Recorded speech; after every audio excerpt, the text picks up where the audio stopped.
To be honest, it looked sturdy. It looked commercial grade. You know, there's some other brands out there that have done the whole electric thing, but they just don't look like they're gonna keep up.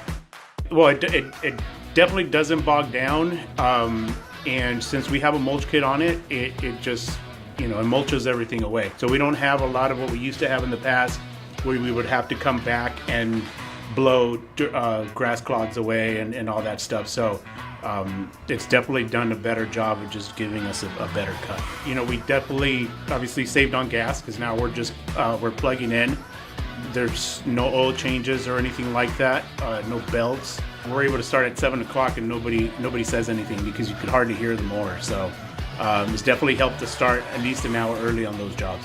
I've been highly skeptical of, you know, electric equipment, battery powered equipment, but this mower has done what our gas mowers do and has done it a lot better. So, you know, if we need to purchase more, we're just going to go with that same style mower moving forward.